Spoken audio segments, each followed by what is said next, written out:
बिस्मिल्लाहिर्रहमानिर्रहीम। अस्सलाम वालेकुम स्टूडेंट्स, C12 की डिस्कशन के साथ आपको वेलकम करते हैं। सवाल नंबर 1 आज हमें पूछा गया है कि an unknown element having electronic configuration neon 3s2 3p3 will be. तो नियॉन यानी कि 10, 3s2 12 हो गए, 3p3 15 हो गए। तो 15 एटॉमिक नंबर वाले एलिमेंट की बात हो रही है और हम जानते हैं कि 15 एटॉमिक नंबर वाला एलिमेंट फास्फोरस होता है। इसका ग्रुप नंबर है 5 और ये एक टिपिकल नॉन मेटल है, यानी कि Charlie option non metal of group 5A। तो इस तरह के सवालों में आपको एलिमेंट डिटेक्ट करना पड़ता है और उसकी प्रॉपर्टी से आप अपने जवाब को आंसर कर सकते, अपना जवाब जो है जस्टिफाई कर सकते हैं। Second question, the lowest first ionization energy would be associated with which of the following configuration. हम जानते हैं कि ग्रुप 1A की इलेक्ट्रॉनिक कन्फिगरेशन सबसे कम होती है और यहाँ पर जो अल्फा ऑप्शन है उसमें वैलेंस शेल में 3s1 दिखाया गया है, जो कि सीधी सोडियम की इलेक्ट्रॉनिक कन्फिगरेशन बन रही है। तो यहाँ पर 3s1 वाला 1A का मेंबर है, लेफ्ट साइड पर है, लेफ्ट साइड पर आयनाइजेशन एनर्जी सबसे कम होती है। तो अल्फा ऑप्शन सेकंड ऑप्शन में हमने टिक कर दिया। Third question, which of the following configuration is associated with biggest jump between second and third ionization energy. इस सवाल का मतलब ये है कि कौन से एलिमेंट के लिए, यानी कि 4 इलेक्ट्रॉनिक कन्फिगरेशंस हैं, तो कौन से एलिमेंट के लिए सेकंड इलेक्ट्रॉन निकालने वाली सेकंड आयनाइजेशन एनर्जी और थर्ड इलेक्ट्रॉन निकालने वाली थर्ड आयनाइजेशन एनर्जी के दरमियान में सबसे बड़ा गैप है। ये इंफॉर्मेशन भी हमने सीखी है और हमने ऐसे कहा था कि अगर कोई सेकंड ग्रुप का मेंबर होगा तो उसकी सेकंड और थर्ड आयनाइजेशन एनर्जी में बहुत ज्यादा फर्क होगा। सो आयनाइजेशन एनर्जी के डिफरेंस को देखकर आप वैलेंसी निकाल सकते हैं। ऐसी इंफॉर्मेशन हमने आपको दी थी। अगर 2 आयनाइजेशन एनर्जीज के दरमियान में बहुत बड़ा गैप हो, जैसे कि चार्ली ऑप्शन देखें, ये मैग्नीशियम की इलेक्ट्रॉनिक कन्फिगरेशन है। मैग्नीशियम की first ionization energy 738, second ionization energy 1430 और थर्ड आयनाइजेशन एनर्जी 7740 है। सेकंड और थर्ड आयनाइजेशन एनर्जी के दरमियान में बहुत बड़ा गैप है, जो इस बात को इंडिकेट कर रहा है कि चार्ली ऑप्शन ही सही जवाब है। Fourth question, the radii of hydrogen H positive and H negative. हम जानते हैं कि अगर नेगेटिव आयन बने तो साइज बड़ा हो जाता है, न्यूट्रल एटम का साइज उससे छोटा और कैटाइन उससे छोटा होता है। Cation is smaller than the parent atom, anion is larger than the parent atom. इन दो इंफॉर्मेशंस को मिलाकर मैंने बीटा ऑप्शन फोर्थ क्वेश्चन में टिक कर दिया है। फिफ्थ क्वेश्चन है, विच of the following represents S group elements. यहाँ पर आयोडीन, ब्रोमीन, क्लोरीन जो हैं ये P ब्लॉक के हैं, कार्बन और सिलिकॉन P ब्लॉक के हैं, फ्लोरीन और आर्गॉन भी P ब्लॉक के हैं, जबकि सोडियम, मैग्नीशियम और कैल्शियम ये सब S ब्लॉक के एलिमेंट्स हैं। तो बीटा ऑप्शन हमने टिक कर लिया। सिक्स क्वेश्चन है, which one of the following has the largest ionic radius. अब यहाँ पर ऑप्शंस हम अरेंज करते हैं पीरियोडिक टेबल के अकॉर्डिंग, तो हम जान लेंगे इंशाल्लाह कि ऑक्साइड के बाद फ्लोराइड है और सल्फाइड के बाद क्लोराइड है। ऊपर और नीचे जैसे जैसे डाउन दी ग्रुप जाते हैं साइज बढ़ता है, तो ये दोनों तो सही जवाब नहीं हो सकते। इन दोनों के अंदर हमने पढ़ा था कि आइसो इलेक्ट्रॉनिक एनाइंस के अंदर जितना ज्यादा चार्ज होगा उतना बड़ा साइज होगा। तो सल्फाइड पर चार्ज ज्यादा है तो उसका साइज भी ज्यादा होगा। सिक्स्थ में बीटा ऑप्शन हमने टिक कर लिया। सेवेंथ क्वेश्चन देखें, the highest ionization energy is shown by left to right. Ionization energy बढ़ती है, सबसे राइट साइड पर नोबल गैसेज हैं, तो बीटा ऑप्शन आपने टिक कर लिया। Eighth question, the first ionization energy of magnesium is lower than first ionization energy of. देखना पड़ेगा यहां पर क्या क्या ऑप्शन हमें मिल रहे हैं।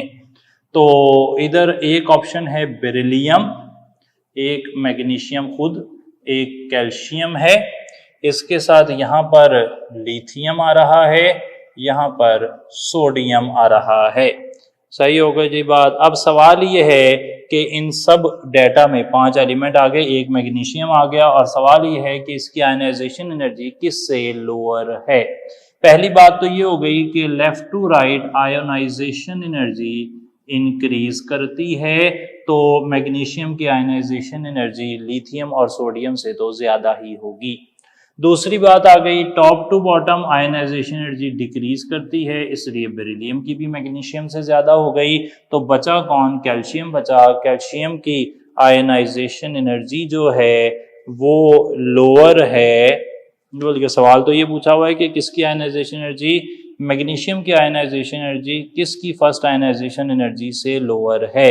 तो मैग्नीशियम की फर्स्ट आयनाइजेशन एनर्जी बेरिलियम से लोअर होगी, कैल्शियम से हायर होगी। सही जी, तो यहाँ पर बेरिलियम ऑप्शन हो गया। सॉरी, सवाल को हमने देर से समझा। सवाल ये था कि किसकी आयनाइजेशन एनर्जी से मैग्नीशियम की पहली आयनाइजेशन एनर्जी कम है, तो भाई बेरिलियम से कम है मैग्नीशियम की, मैग्नीशियम से कम है कैल्शियम की। तो यहाँ पर हम टिक कर लेते हैं कि जनाब बेरिलियम से सही जवाब है। एक यहाँ भी टिक लगा लेते हैं की में चेंज करने के लिए। आगे चलते हैं जनाब। 9th क्वेश्चन आ गया, which of the following sets belong to the same period. हमने 2 ही पीरियड याद किए हैं, 7th और 3rd पीरियड। आप अगर गौर करें, alpha option lithium 2nd period में है, सोडियम और पोटाशियम 3rd पीरियड में है। Beta option lithium 2nd period में है, मैग्नीशियम 3rd पीरियड में है, और कैल्शियम 4th पीरियड में है। चार्ली ऑप्शन को देखें, फ्लोरीन, क्लोरीन, ब्रोमीन बिल तरतीब 2nd, 3rd और 4th पीरियड में है।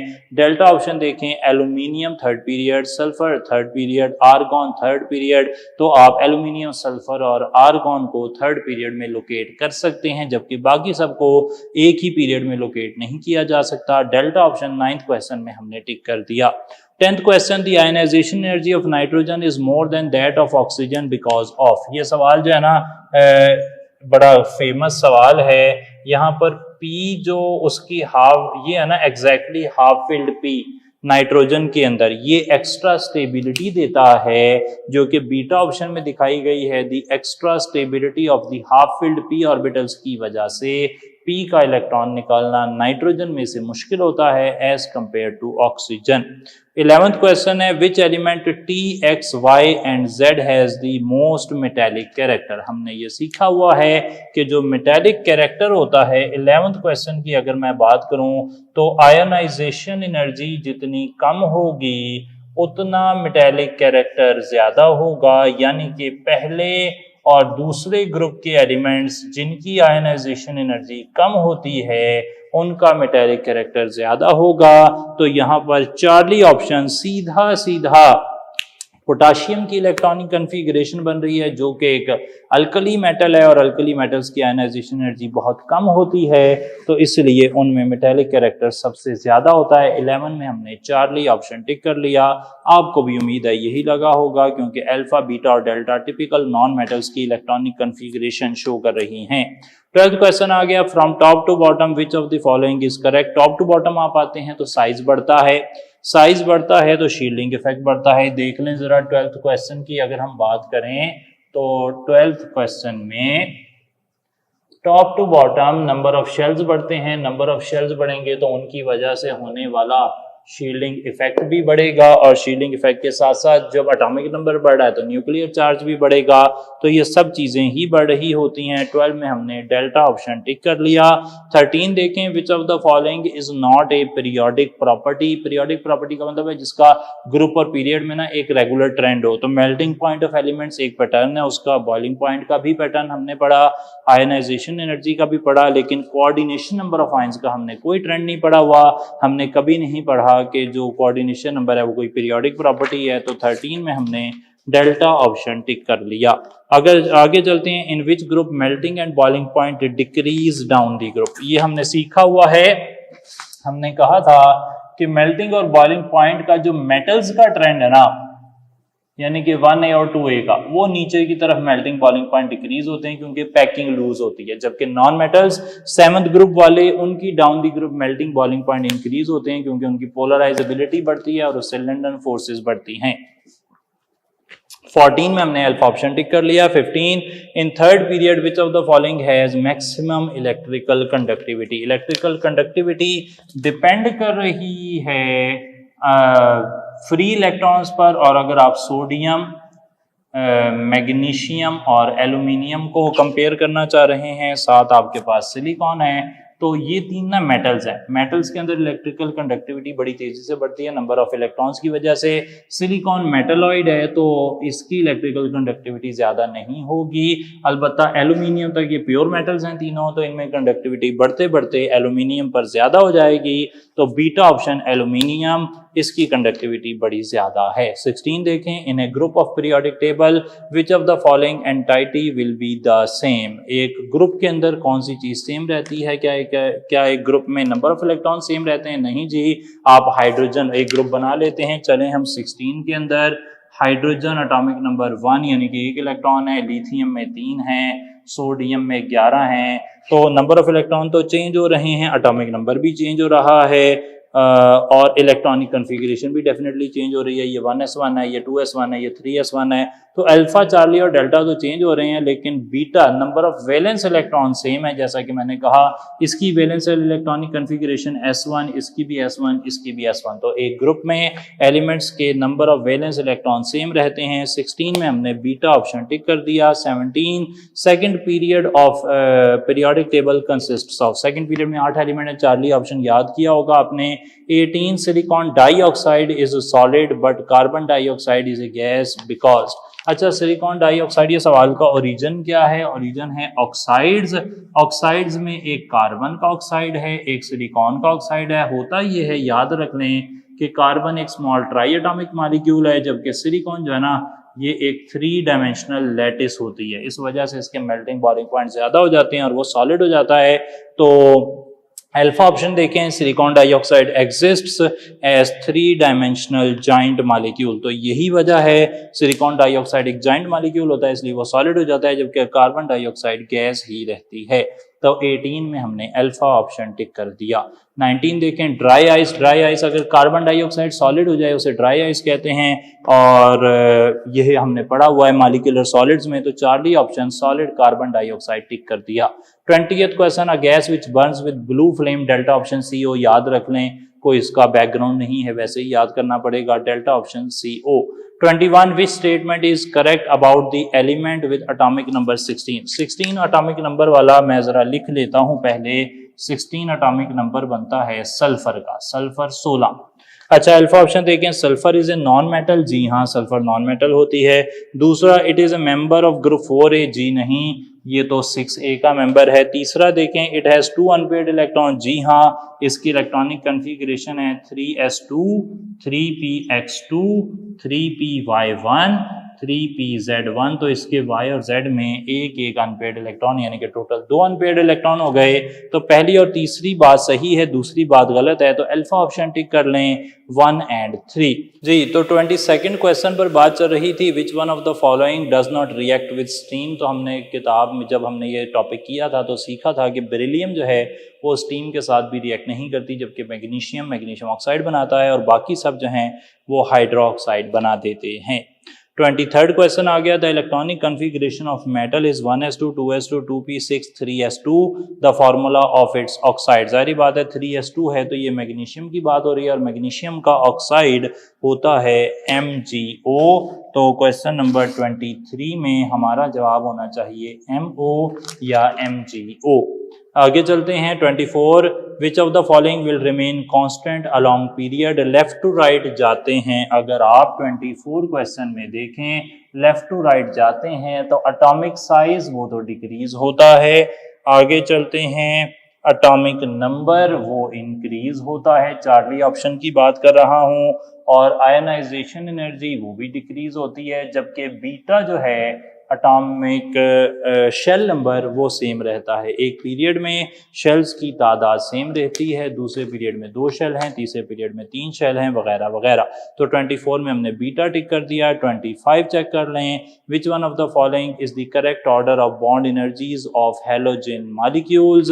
हैलोजन्स के अंदर हमने ये सीखा हुआ है कि क्लोरीन की बॉन्ड एनर्जी, सवाल नंबर चल रहा है 25, क्लोरीन की बॉन्ड एनर्जी ब्रोमीन से ज़्यादा है, ब्रोमीन की बॉन्ड एनर्जी आयोडीन से ज़्यादा है। और ये भी हम जानते हैं कि आयोडीन और फ्लोरीन की वैल्यू ना तकरीबन एक जितनी है, 154 और 150 हमने आपको याद करवाई थी।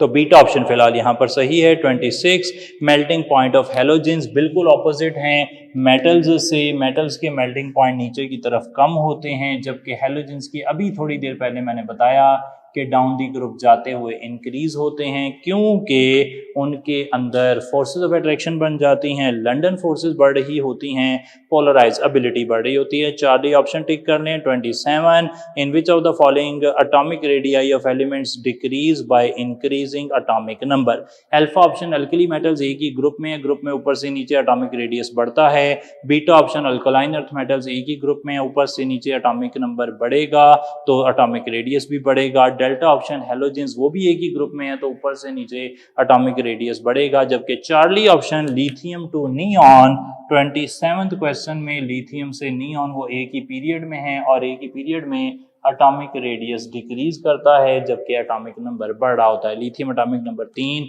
Beryllium 4, boron 5, carbon 6, nitrogen 7, oxygen 8, fluorine 9 और नियॉन 10। एटॉमिक नंबर बढ़ रहा है लेकिन एटॉमिक रेडियस कम हो रहा है। 28 देखें। The bleaching action of chlorine is due to. Chlorine bleaching action क्यों कर रही है?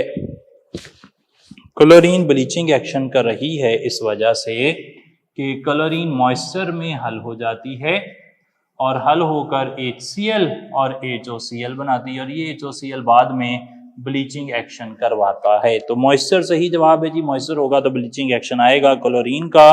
29 देखें। Which element has the smallest cation with +3 charge. +3 charge वाला स्मॉलेस्ट कैटाइन कौन सा है? 29th क्वेश्चन की बात चल रही है। ऑप्शन हमें दिए गए हैं B+3, Al+3 और सिलिकॉन +3, और Al+3 को मैंने यहाँ लिख लेता हूँ, और फिर है सिलिकॉन +3 और साथ साथ है मैग्नीशियम +3। अच्छा, सवाल क्या है? कौन सा स्मॉलेस्ट कैटाइन है? तो साफ जाहिर है कि ये जो है ये थर्ड पीरियड में है तीनों, जबकि B+3 जो है वो सेकंड पीरियड में है, और सेकंड पीरियड के अंदर शेल कम होते हैं थर्ड पीरियड से, तो सेकंड पीरियड वाले का ही साइज जो है वो सबसे कम हो सकता है।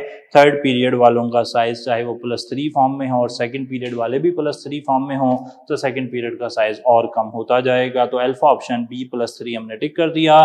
30th question. Highest ionization energy is possessed bye.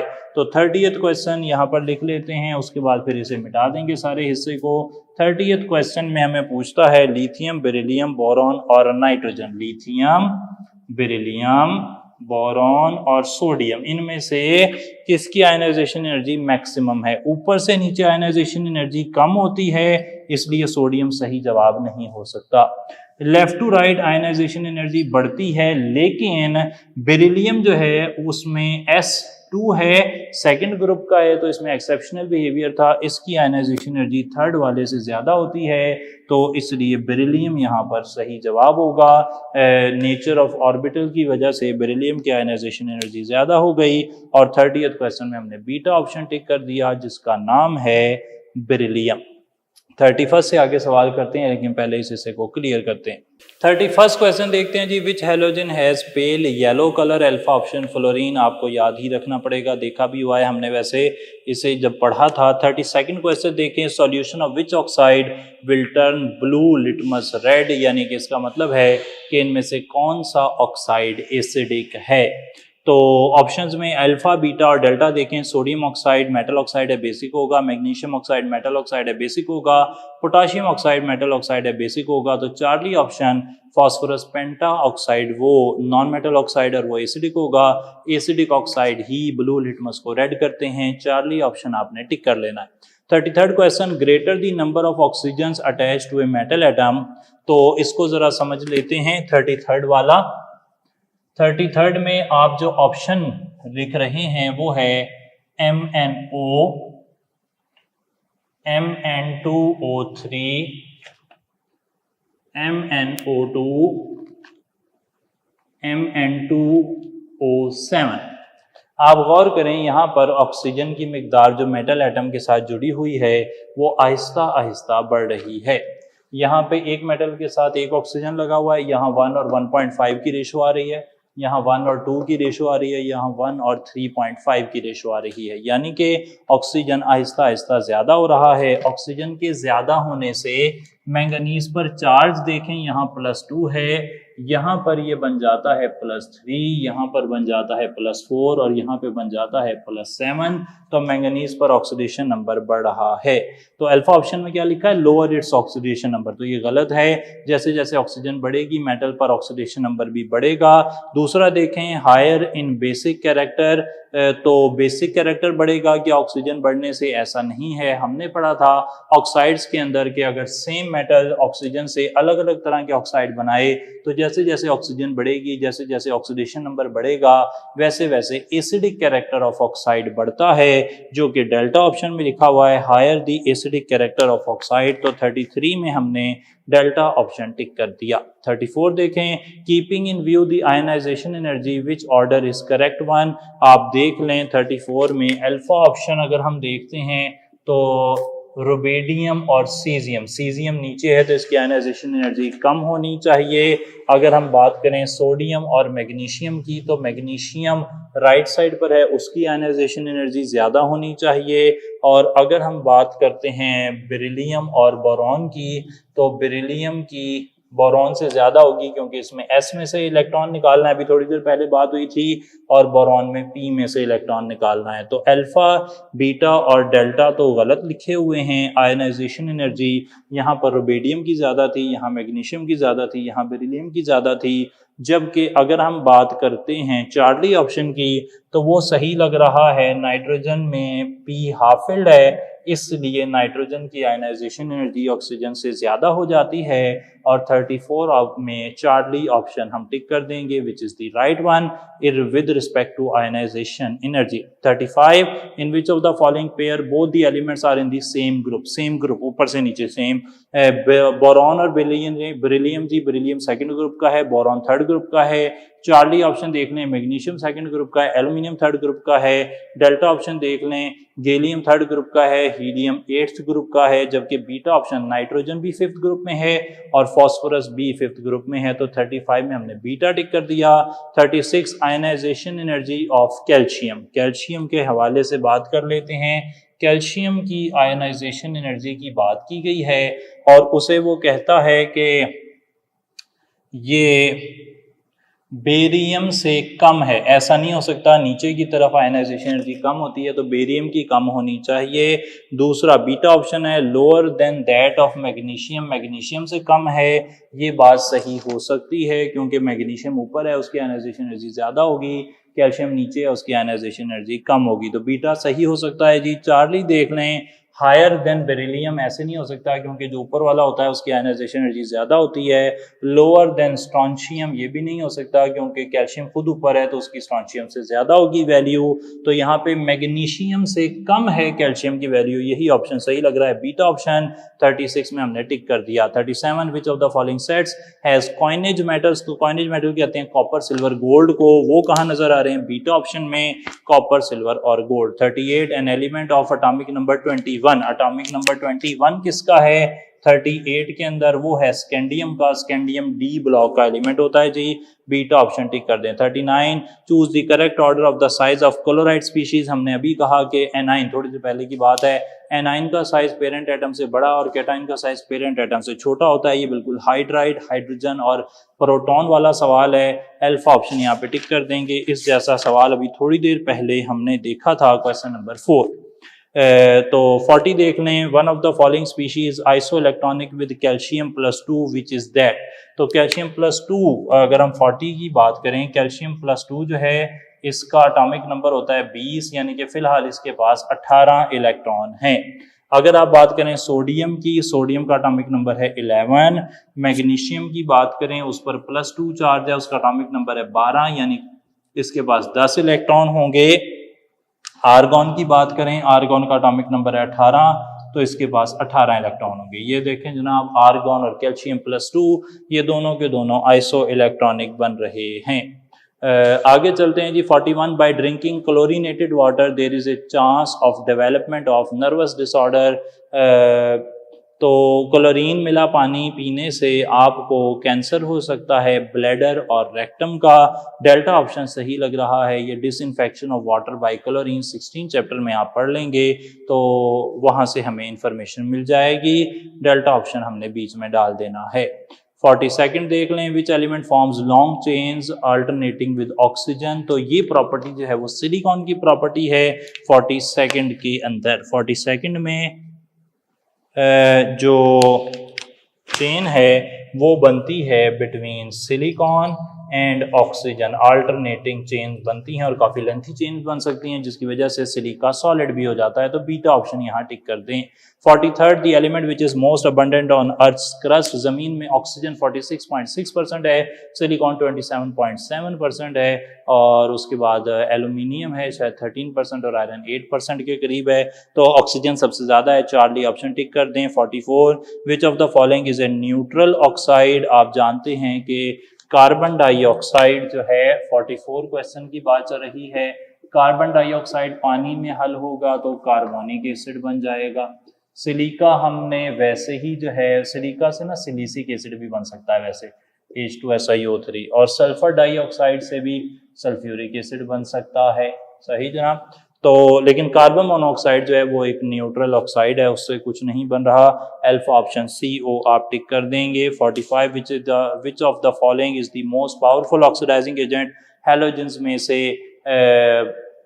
Electron affinity, hydration energy वगैरह जैसे फैक्टर्स जो हमने पढ़े थे उस हिसाब से अल्फा ऑप्शन फ्लोरीन सबसे अच्छा ऑक्सीडाइजिंग एजेंट है। 46 देख लें, the electronic configuration of 4 different elements is given below.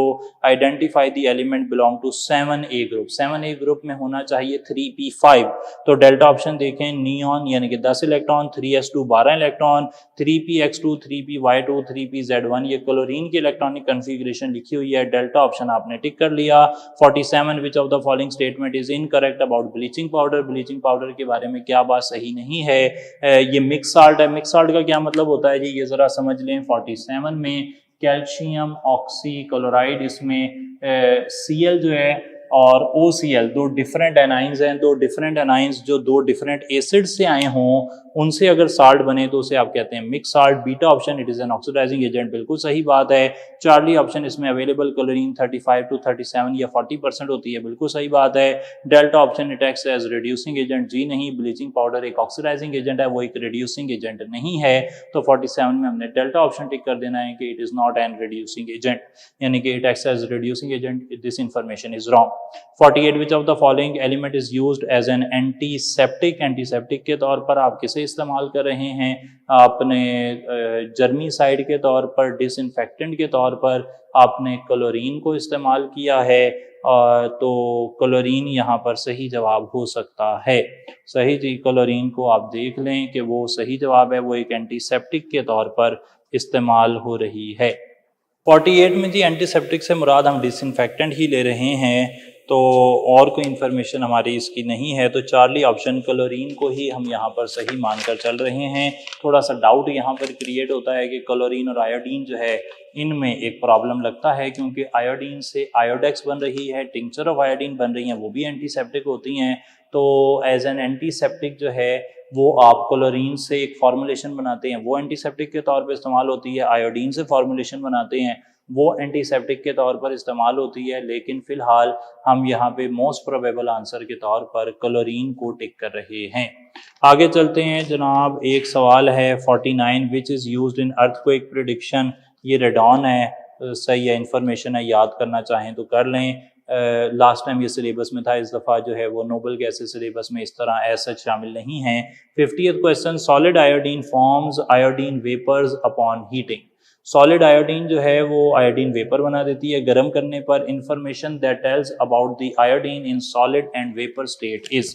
तो ये सवाल जो है ना 50th वाला, इसमें हम ये देख लें कि आयोडीन अगर सॉलिड होगा तो भी वो मॉलिक्यूलर सॉलिड होगा, और जब उसे वेपोराइज कराएंगे तो भी उसके मालिक्यूल्स ही अलग अलग होंगे, उसके एटम्स सेपरेट नहीं होंगे। तो आयोडीन सॉलिड हालत में क्या होती है, मॉलिक्यूलर सॉलिड होती है, जैसा कि डेल्टा ऑप्शन में लिखा है। और जब आयोडीन को वेपोराइज कराते हैं तब भी I2 ही वेपोराइज होता है, तो वो भी मॉलिक्यूलर ही होता है। 51 halogen which causes severe burn on skin that heal very slowly. तो ये ब्रोमीन की इंफॉर्मेशन लिखी हुई है पहले पेज पर, 5th chapter in organic chemistry में, कि ब्रोमीन एक पहले नहीं दूसरा पेज के ऊपर पहले वाले पैराग्राफ में होगी शायद। तो ऐसे ये स्किन पे बर्न करती है जो बड़े स्लोली हील होते हैं। चार्ली ऑप्शन कर दें। 52nd आ गया, all have similar binding forces except. तो ऑप्शन क्या है, सोडियम मेटल है, मेटेलिक बॉन्ड होगा, मैग्नीशियम मेटल है, मेटेलिक बॉन्ड होगा, एल्यूमिनियम मेटल है, मेटेलिक बॉन्ड होगा, जबकि सिलिकॉन सेमी मेटल है तो उसमें मेटेलिक बॉन्ड उस तरीके से नहीं होगा। तो डेल्टा ऑप्शन में फोर्सेस ऑफ अट्रैक्शन डिफरेंट हो जाएंगी। 53rd देख लें, highest melting point is related to. Option क्या है जी, ऑप्शन जरा देख लें 53rd के अंदर।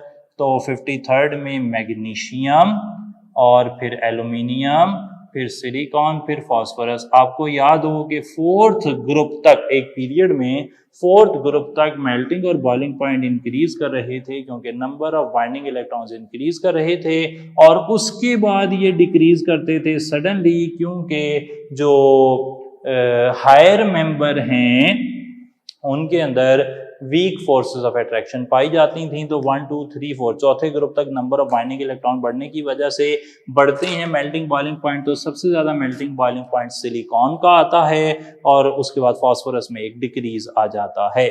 54 देखें, which one is the rare halogen among the following. तो एस्टाटीन एक रेयर हैलोजन है, डेल्टा ऑप्शन टिक कर देंगे। 55 halothane is used as anaesthetic, it contains 3 halogen atoms which are. तो हैलोथिन का फार्मूला हमें आना चाहिए। 55 क्वेश्चन के अंदर हैलोथिन का फार्मूला है CF3CH Cl और यहाँ पे फ्लोरीन, क्लोरीन, ब्रोमीन तीनों हैं, अल्फा ऑप्शन टिक कर दें। 56 chloramines can be prevented in water bye. तो क्लोरामीन्स को कैसे प्रिवेंट किया जा सकता है, अल्कलाइन पीएच से जी, बीटा ऑप्शन।